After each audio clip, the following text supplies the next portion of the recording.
Hello everyone, my name is Jen and welcome to the Book Refuge.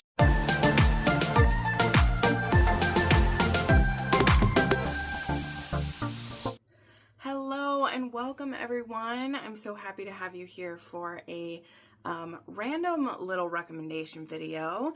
I'm doing one of my 5 random reviews. It's been quite a while since I've done one of these. So yeah, we will go over 5 random reviews. There isn't really a theme to these. Sometimes what happens is I accidentally have a theme anyway. And I mean, maybe there's kind of one. I mean, this one, I guess, is kind of like damsel in distress, which I know people hear that and they're not happy about it. But also, I think we like a lot of times where the hero comes in and saves the day anyway. So, you know, maybe that ends up being what this theme is when you see what the books are. It's a little bit of damsel in distress, but that doesn't mean that she's weak or unable. It just means she sees a hunky, strong man and knows that if they team up together, things could be really good. So yeah, let's dive into these. First off, I actually have one of these books that was just on my weekly wrap-up, but that was a really big weekly wrap-up and I wanted to talk about this book some more just because I always love how wild and wacky this author gets. And this is Lilith Vinson, and the book was Soft Tissue Damage. Now, this one's technically in a series that, oh, it doesn't even say on the, I did pull up the Goodreads page just so I could remember the names, because my memory's not great for that stuff, okay? Don't judge me. This book is Cullen and Elena, and it is a boyfriend's dad that becomes an ex-boyfriend's dad, but when it starts out, it's a boyfriend's dad. And what's so interesting about this one particularly is that the hero is actually I heard this term recently from Sierra Simone, like a crunchy brownie is what I've heard, or like, what was it, like a day old brownie or something is how a character was described, where they seem very like tough and badass on the outside. In fact, maybe they're even an assassin, but on the inside, they're soft and squishy and gooey. And I really think that Cullen is that for sure. Like, he really is. And I ended up enjoying this book so much. Now, it has some crazy, like, wild plot decisions that don't necessarily make it make the most sense, but also, what's the fun in that? Like, what's the fun in it making perfect sense? You know what I mean? Like, we like it to be fun and crazy sometimes, right? So with this one, actually, we have our heroine Elena, who is in a really tough spot. She's working really hard. She's living under the thumb of her 2 very religious and like demeaning aunts, and she's dating this guy who I keep thinking his name is Luke, but of course no one mentions the name of no one mentions the name of the son because they don't really care about him, but he and her are dating, but like she's really busy and he's pretty privileged. Like his dad and his mom have kind of spoiled him a little bit, but I mean, he's a good looking kid, so he definitely can get the ladies. And Cullen actually gets a look at Elena when he goes into the diner that she works at, and he just thinks she's absolutely beautiful. He's a divorced single dad. Not only does he have, again, we're going to just keep calling him Luke, and at some point I'll have to learn his name if that's not it. But Luke, he then gets introduced to Luke's girlfriend, which happens to be the woman that he'd already seen. But what was it? Wait, what was I saying? This is such a mess. Oh my gosh. Focus, Jennifer. If you can't get the video out, then you can't do the other stuff you have to do today. He not only has Luke with his ex-wife, but they had a surprise younger child who I believe she is barely even 2, if she's that, right before they had like divorced and split up. He is a very doting father, especially to his youngest child. He just loves this little girl so much. But yeah, then he meets his son's girlfriend and discovers that it's this girl he already thought was really pretty. And he's like, oh, well, she was way too young for me anyway. But as he goes about his life, he starts to keep an eye on this girl more and more. And he also starts to notice that, you know, his son isn't really treating this girl right. And eventually even discovers that his son is cheating on her because she hasn't been willing to have sex with him yet. And so he gets very impatient about everything. And he also just isn't really paying attention. There are times where she ends up in danger, and his son doesn't step up to help her. And so he kind of does it.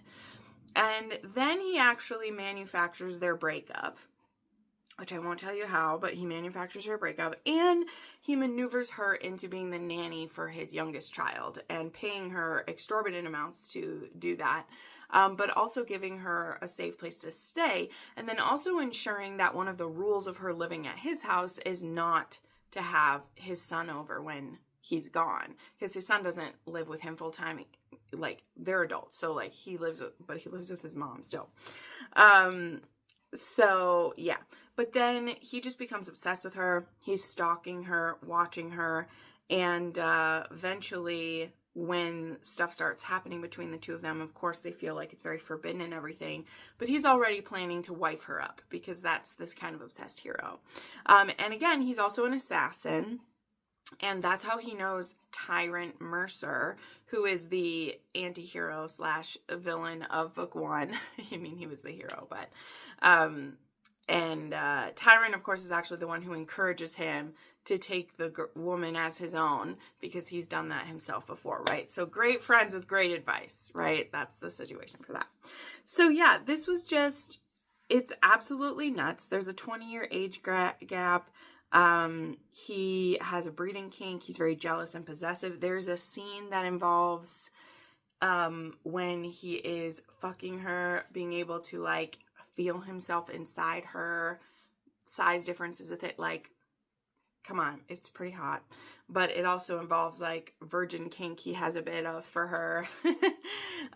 So it has all the normal Lilith Vincent absolutely depraved things, but it was also super hot and enjoyable at the same time. So, you know, that's what you're gonna get. But I just wanted to bring it up again because it's one of those that is a very interesting mix, and I have a couple of those on this list. So again, there's kind of a theme even when I don't mean there to be for a series.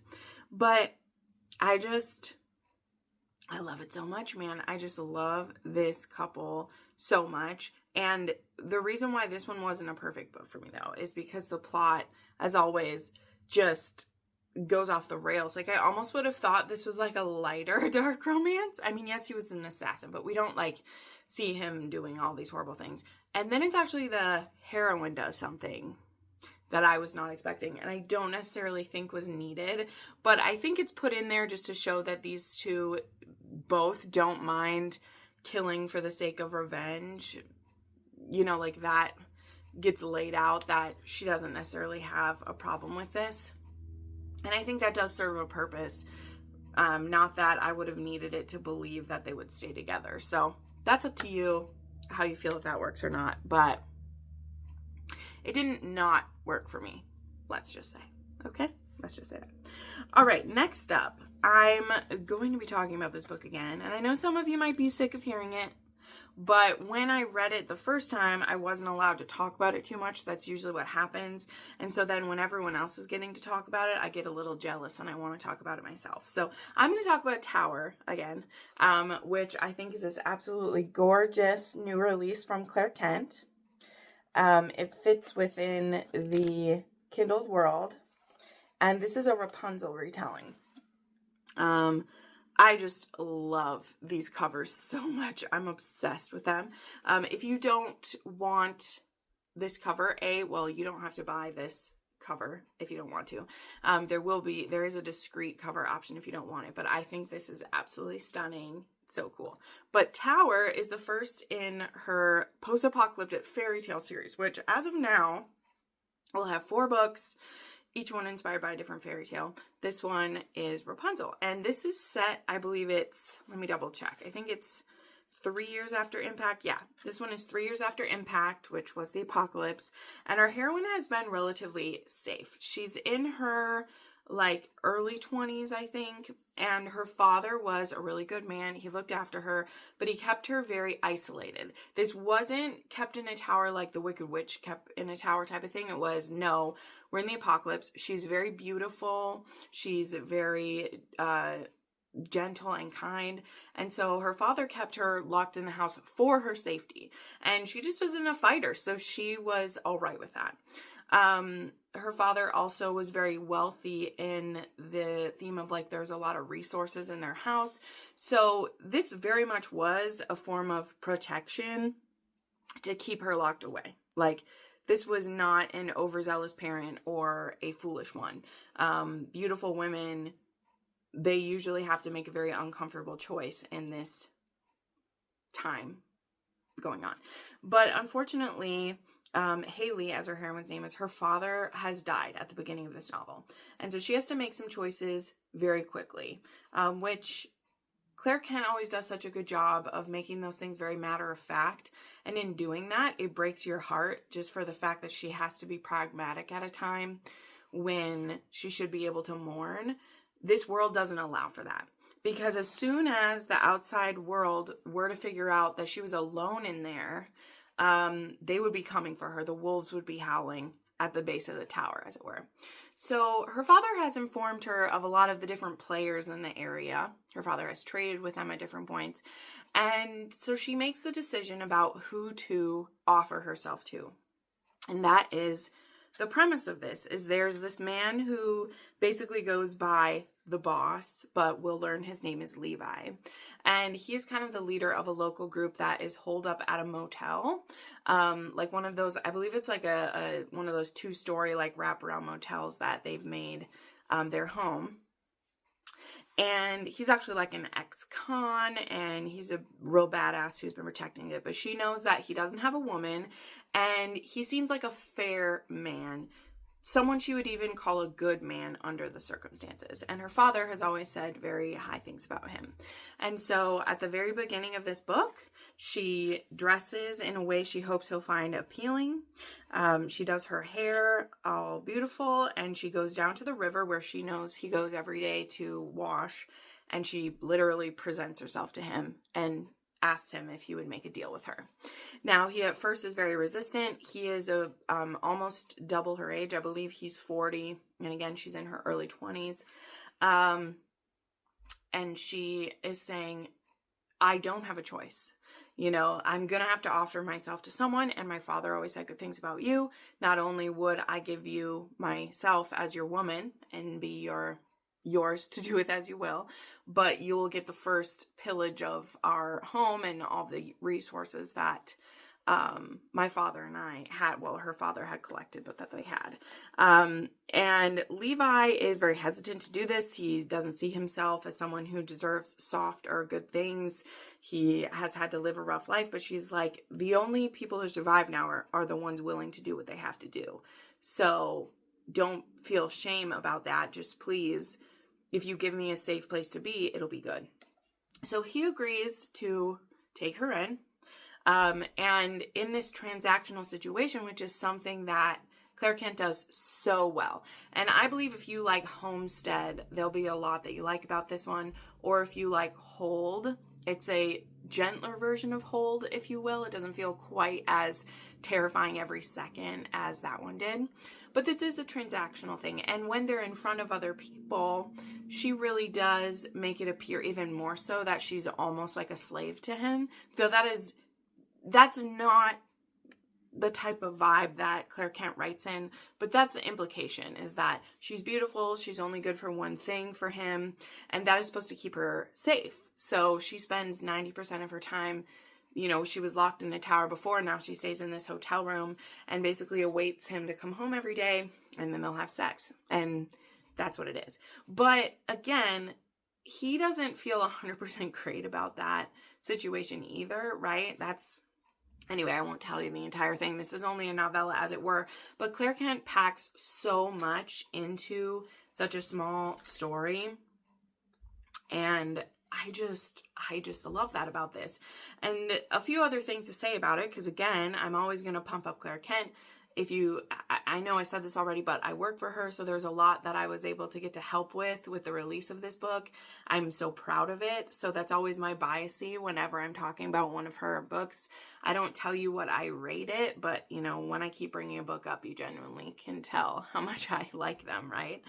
But this one is a great place to start with hers. You know, People always ask where to start with her books, and I usually say Last Light or I say Hold. Those are good places. This one, you know, she really did a good job of making this very like palatable for everyone, even though this is set up, as I said, as transactional and set up as, you know, a sex only situation. That's never what it's going to be. This is still a romance. And I definitely believe that they're in love by the end of it, the way that it's written. It's so cute. So this works as a great entry to her series if you want. Something that she very beautifully has done now, which is great, is she does have a little series guide at the end of it about where you can start. And it has a few of the like tropes by each one, which is always great. And some other books that have this same type of situation as like Homestead or Devotion. Those are both books you could just dive in and read those ones. And they are also transactional, like age gap scenarios. But then she also has the timeline of them back here, which is great too. Of like when the books take place, which is great. So yeah, I just enjoy this one so much. I'm so happy it's out now. It's doing really well. You can get this cute little copy, which is basically the size of like an old Harlequin or a mass market paperback these days, which is great. You can get this on her website. I'll have that link. Otherwise, if you order it, like if you order it on Amazon, it'll be like this size of one, you know, like in that side. So it'll be a little stretched out and it doesn't have the internal art. And then there is also the, discreet cover, which is that one if you don't want the beautiful art. But this was so fun. The next one in the series is going to be called Ashes, or is called Ashes, and that one's a Cinderella retelling. And she already released what the cover of that one's going to be, and I'm so excited. So anyway, had to pump that one up because it's finally out and I can like talk more about it and everything. But I just had the best time with it. Okay, next up, let's talk about Stand and Defend. So this is one that I haven't talked too much about because it was a Patreon read.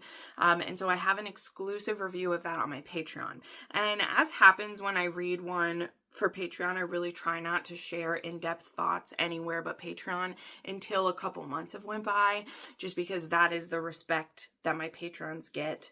It's their benefit of paying to support me, is that they get my exclusive thoughts to certain books, right? But when I really enjoy a book, when it really does something for me, I like to, you know, I'll wait a little while and then I'll talk about it here. But still, if you want my like almost initial reaction and review of that one, you can check out my Patreon if you join at the Swooning For You level or higher. Not only do you get instant access to that review, but I think we're up to like 40 book reviews at this point. It's got to be close because we're coming up on, well, 3.5 years. So yeah, it would be almost 40 exclusive reviews that I have there, which is cool. As well as other vlogs and things too. But this one is actually book 4 in the Lakes Hockey series. And it's funny because I'm actually going to be reading book 1 in this series. I'm starting it today because one of my patrons actually wants this whole series annotated. So I'll be starting again. But I wanted to bring this one up because it's the only book I've read by Sloane St. James thus far. And I know that she's going through a tough time right now. I believe her husband is sick. There was even a benefit for her and everything. But I know that, purchasing her book at any time is going to be helpful. And so this is the only one I've read from her so far, but I want to talk about it here because I did genuinely like it and I want to read more of her books. And so I wanted to talk about this one. And I read this as on its own, right? So I don't think you guys will have that problem either. So this one, it deals with some tough subjects, but it ended up being kind of an erotic romance because a lot of the growth happened. I wouldn't call this one exclusively erotic romance. I just made a video the other day about how erotic romance is different. I don't think this one is only that, but there is a lot of emotional depth to their sex scenes, and they might be convincing themselves they're only doing it for sex, but there's a lot more going on. But this book is about Jordana, who, when this book starts is in an abusive relationship that is just kind of spiraled out of control just recently. Like, it was always controlling. It was kind of set up by her families that she date this guy, and now she's engaged to him, and he's an abusive asshole. Okay, so she's engaged to Brian Davenport because she doesn't like to rock the boat, and her parents think he'd be good to date. And, you know, honestly, it's one of those where we come into the relationship, we're kind of like, girl, why were you ever with this guy? You know, because that's the point of like abuse that we're getting to. But, you know, stuff doesn't start that way. And there's lots of things that you sidestep and lots of things that you ignore until it all kind of boils over on you, you know? And so she actually goes on her bachelorette weekend to Vegas, and they end up having kind of like a double weekend there. So Brian and his dudes come there, and she's actually there with her girlfriends. And there's this guy named Camden who is on he's the Minnesota Lakes hockey captain, which I love that this is Minnesota team and everything. And he's actually supposed to be the best man of Brian. And he doesn't know Jordana that great, though they do have kind of a standoffish relationship and definitely have had some like sparks between them before. But when Camden catches Brian cheating on Jordana, he is like, dude, what are you doing? And he's like, she doesn't mind. That's what he literally says. She doesn't mind. But then when Camden is like leaving the getting out of there, he runs into her, and he basically can't hide it from her that her fiance's cheating. And so Jordana is like, fuck that, and she leaves Vegas without even talking to Brian, really. And then a few days later, she tries to leave him, and he actually freaks the fuck out on her, tries to hurt her, and she's only barely able to escape him by, like, she's able to get out, and, like, the doorman is there. And luckily, he's not completely under Brian's spell. And though he doesn't really, like, straight up help her, he does, like, make it so she can get away. And she doesn't know where to go. Now, one of the things I want to put in, though, is that, I skipped a beat in there. I'm sorry. She had left him, and that's when he first almost hurts her. And so she stays a few more days to get things in order so she can leave. And in between the time when he cheated on her and when she's getting ready to leave, there's an event that she goes to him with. And Cam sees her again. And Cam is like, I thought you were leaving him. And she's trying to play it cool in front of people. And so Cam is like, girl, if you ever need help, please call me. And again, these two haven't had this great relationship. They've kind of always haven't got along. She thinks he's a player. She doesn't really like him. But here's the thing. Cam knows what abuse looks like in relationships. He's seen it before. And he actually supports a charity that's for women who have like a women's shelter, women's charity for domestic violence. And so he says, like, if you need help, you can call me. And it's this moment of where she's like, I won't need any help, but she keeps the info, you know? So then she's trying to leave him. And somehow during the workday, like Brian knows she's trying to leave, and that's when he shows up and everything happens. Well, and it turns out that she now knows, and she's now has her eyes open to that he has control of their money. He owns her car. He is tracking her phone. Every part of her, this man is in. And again, he hasn't truly felt abusive to her until this point now. And she's realizing how much autonomy and how much control over her life she'd given to this man. And so literally she has left him and she goes to Camden. And now it's like the next day, and she's planning to go like back to their place and collect her stuff again. And Camden, though, again, because he's dealt with this stuff, I loved this book so much. This is all the beginning of this book, by the way. I know I'm going on a Jenn rant, but like this is the setup of this story. So I'm just building with it. But anywho, and because he's seen this before, so he's like, girl, if he owns your phone, you need a new phone. He's probably tracking it. And then when she went to get her stuff, she actually gets pulled over by the police because he called in the car as stolen, even though it's her car. His name is on it. And luckily, because he wants her arrested, right? So he gets to be the one to bail her out. Her parents are actually on an extended vacation. And Camden is like away for work. That's kind of what it was. He had a game that he had to go to. And so she's luckily able to convince the guy not to arrest her by kind of pulling her family name and being like, hey, my dad is blah, blah, blah, and he supports the police. Like, she does a whole thing, which I normally would roll my eyes at someone using that, but literally her ex-fiance tried to have her put in prison. And luckily the cop who is just trying to do his job is like, look, I can like give a warning for it. You know, if you're getting a ride a different way, great. Well, she can't because she has no money. He's canceled her cards.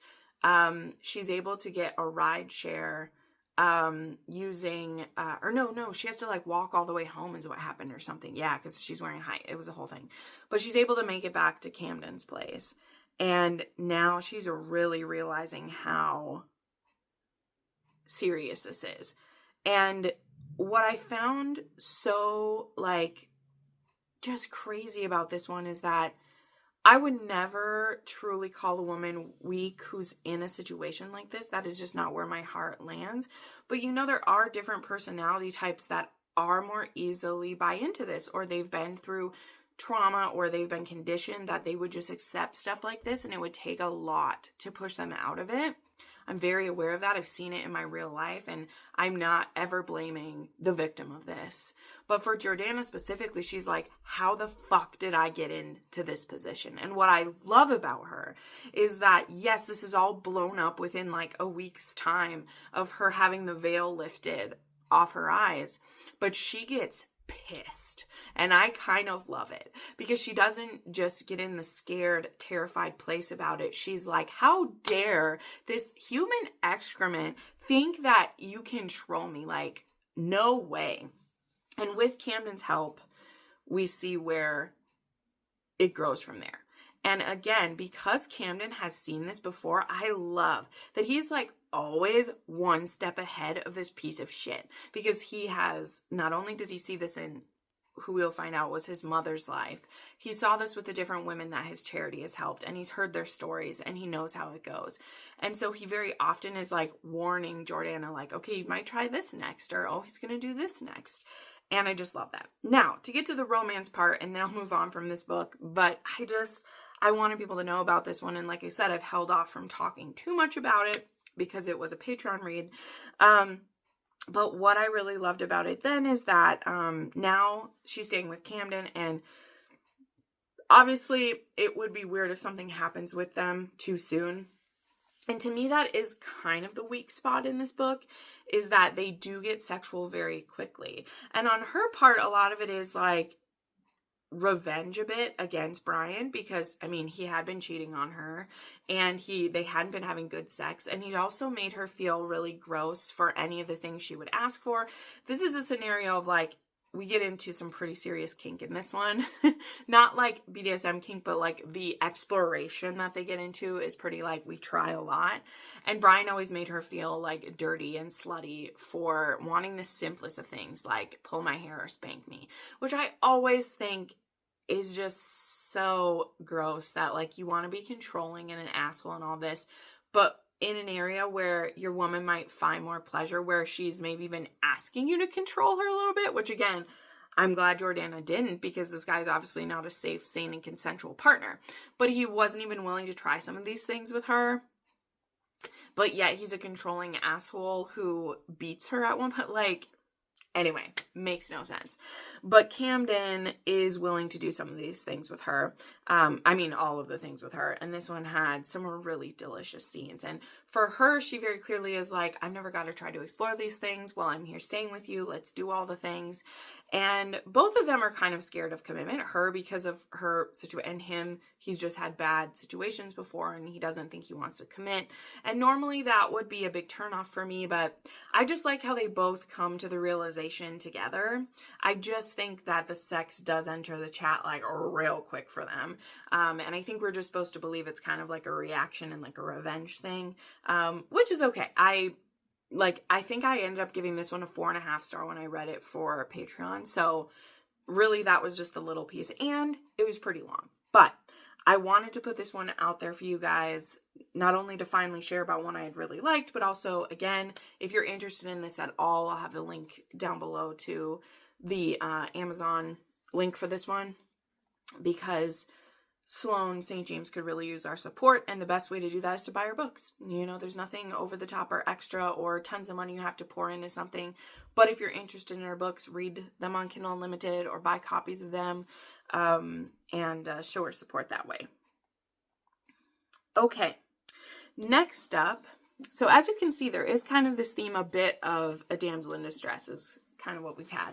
And this next one is one that absolutely, what the heroine is going through, broke my heart. And I know that a lot of you guys have been trying this book as well. It was actually my most clicked on book last month, which made me really happy, because not only did I enjoy this book so much, but the author is a fan of the channel, and I got to read an arc of this one, and it was so powerful. I enjoyed it so much. And thank you to Megan G for actually sending me this copy that I have, because I wanted to own one so badly. So anyway, this is The Ecstasy of Sin by Kay Allister.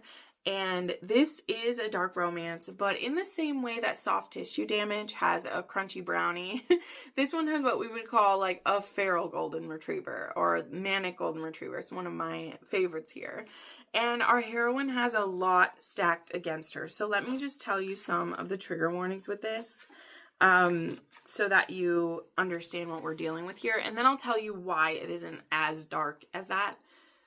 But the beginning is very, very heavy. So here's what this one says. This has violence and gore, torture, murder, stalking, all that stuff. It has consensual non-consensual drug use, non-consensual tracking and monitoring, suicidal ideation, a bit of daddy kink, a brief mention of animal abuse, though all of the animals live, parental loss, graphic depictions of illness and death, alcoholism, child abuse within the foster system, and mentions of childhood SA.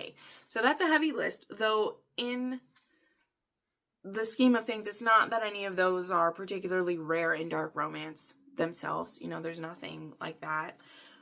But the thing that I say about this one is that Kay Allister pulls from her real life in here of chronic migraine that she suffers from. And those of you who've been around a while or are on my Patreon know that I also have chronic migraines, though thank God, like truly, thank God, not at the level of our heroine in this book, nor of Kate herself. Thank goodness, because some of the pain that is described I have felt, and some of it I haven't. But this book, if you've had migraines at all in your life, like a migraine, and I'm not saying there are levels to whatever, but I mean, if you've had the kind where like you want to throw up, you can't move, light and sound, and even sometimes not sound, like your whole body, like when you have a full body migraine where you just want to end it, even for a brief moment, because you want the pain to stop. Sleeping doesn't help you. Being awake is agony. Like, this book will put you in it. She does an amazing job explaining all the feelings you feel. And one of the reasons this book took me a few days to read is that I was just coming off of a migraine when I started reading it, and it honestly was like making me feel like I had one again. And you can take that as a positive or a negative, and hopefully if you've never had migraines, you will just gain some empathy for someone who goes through it. I know it gave me empathy for people who have it worse than me, because the next migraine I had after this, I was like, you know what? At least, like, I know it'll be gone tomorrow, and, like, I can make it through, because this was intense. But that's a rep that you don't see much at all. I think I've only read one other book where the person had, like, chronic migraines. And in this one, our heroine here is Ren, and she is a homeless person. She is an unhoused person, and that means getting her migraine medication, of which she does have, I believe, both like preventative and like when you have it medication, which I didn't even know was a thing, because again, mine are not like professionally diagnosed. I've been getting them for about 5 years, and it's actually something I'm planning to talk to my doctor about to see what there is for it. But anyway, This isn't about me, but also that's why I connected with this book so much.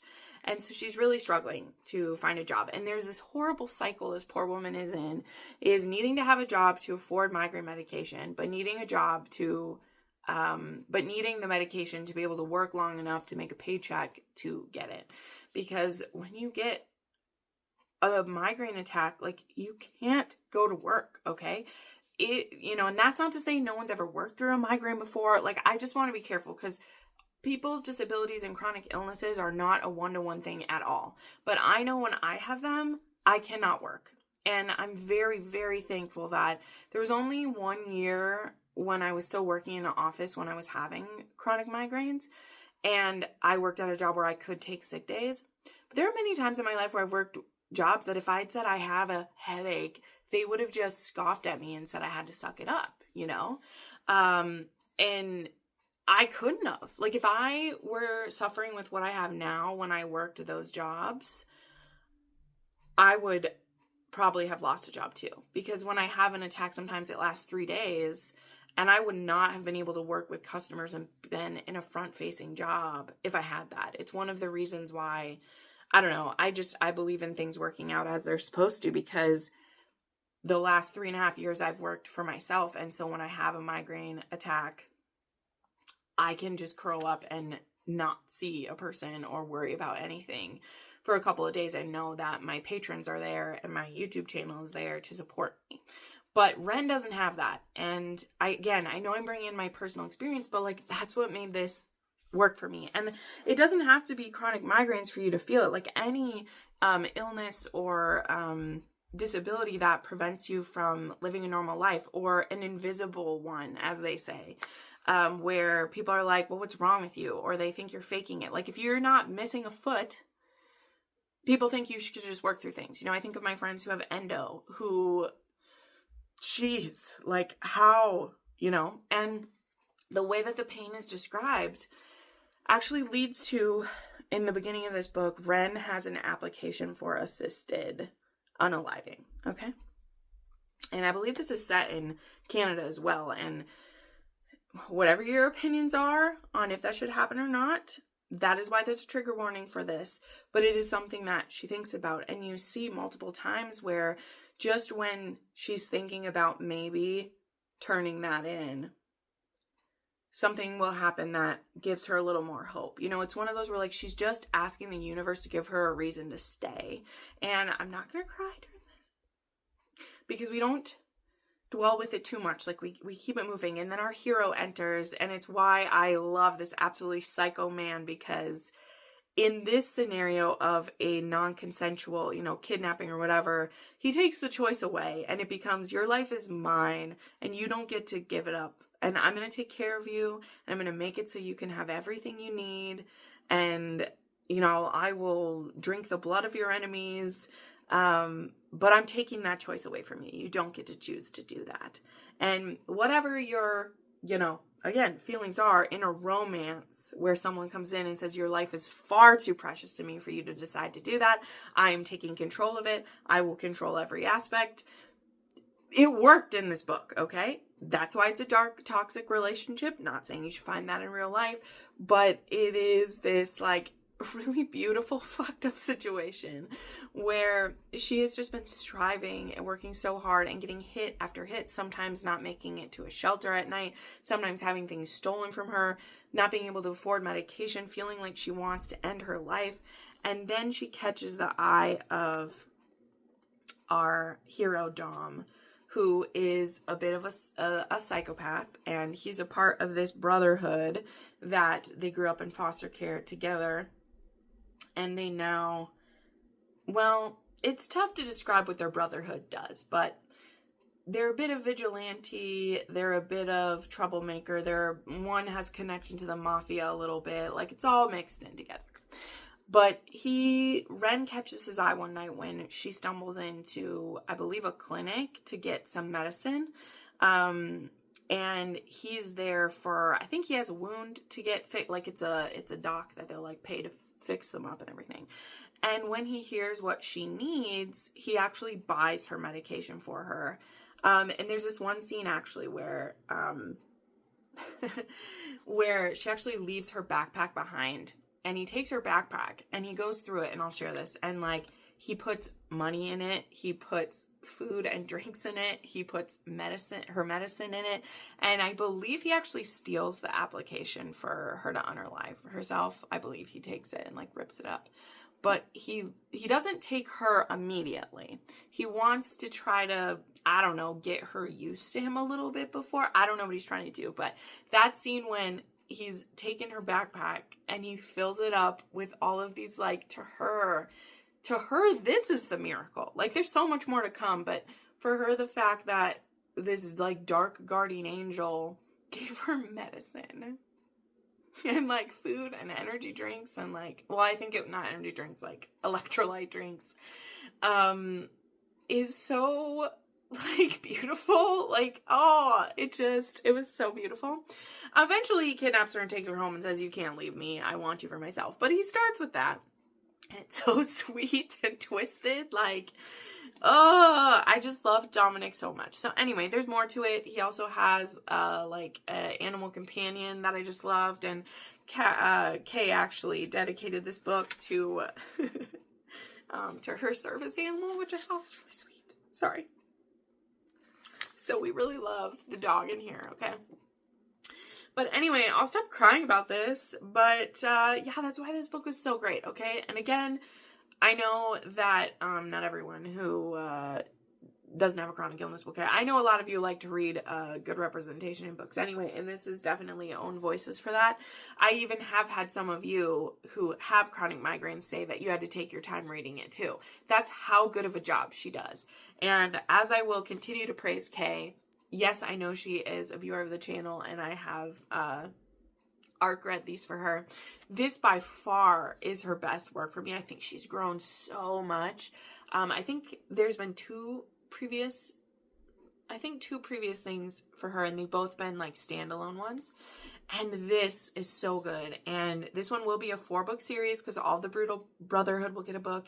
And next up is going to be Ghost Story, which is funny, a ghost story. And she's sent me some of the art for it and everything, and I can't wait to read it. So hopefully we won't have too long to wait. But yeah, please support this author. Give this book a try. And again, the story's not perfect. There are some things that are a little bit like, okay, what's going on there? I think though that in next book she'll grow obviously the Brotherhood and more details about them. I like that she didn't weigh this down with too many flashbacks about their past and everything, because you guys know I don't love flashbacks, even though I acknowledge they're important when you have established relationships between these 4 guys. But I loved Ren. I felt for her so much.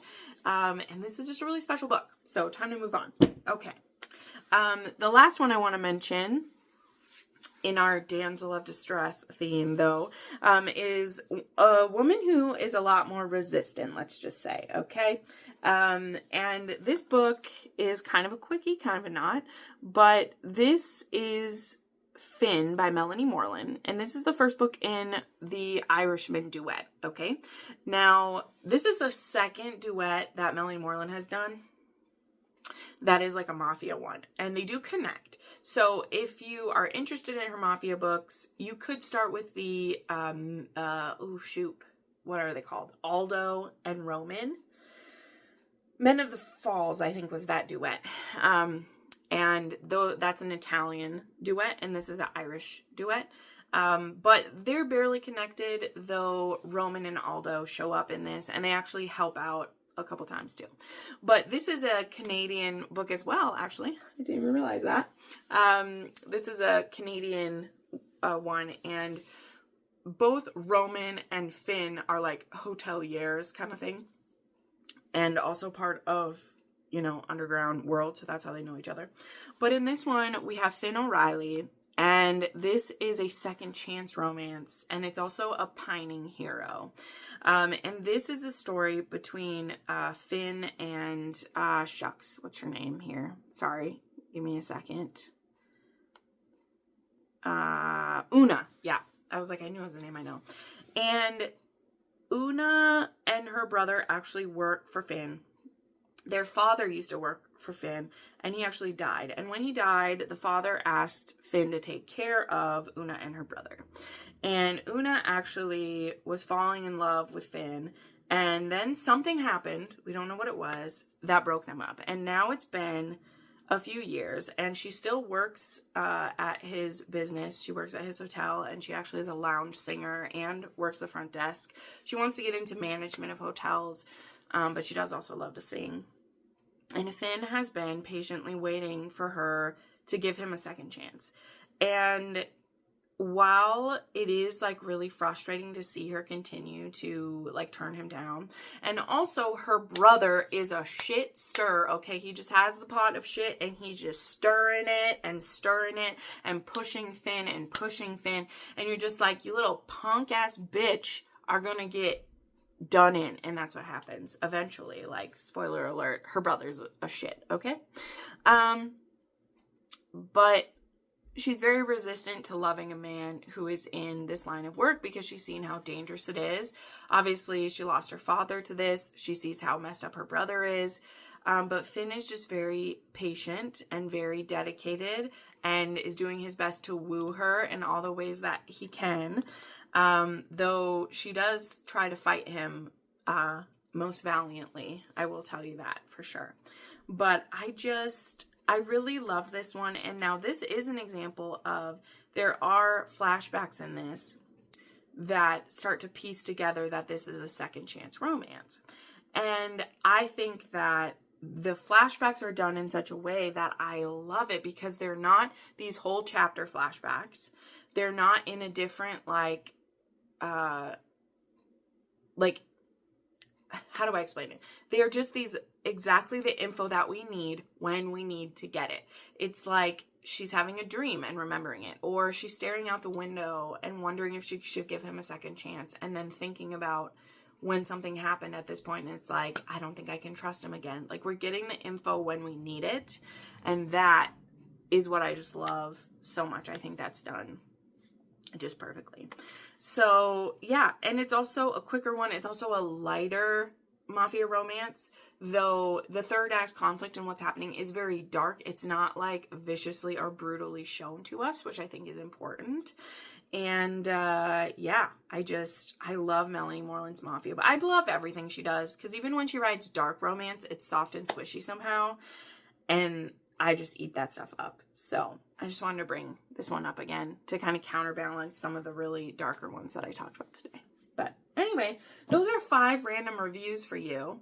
And that's why they're a little bit longer, by the way. They're not just recommendations. These were my reviews of like more thoughts I had.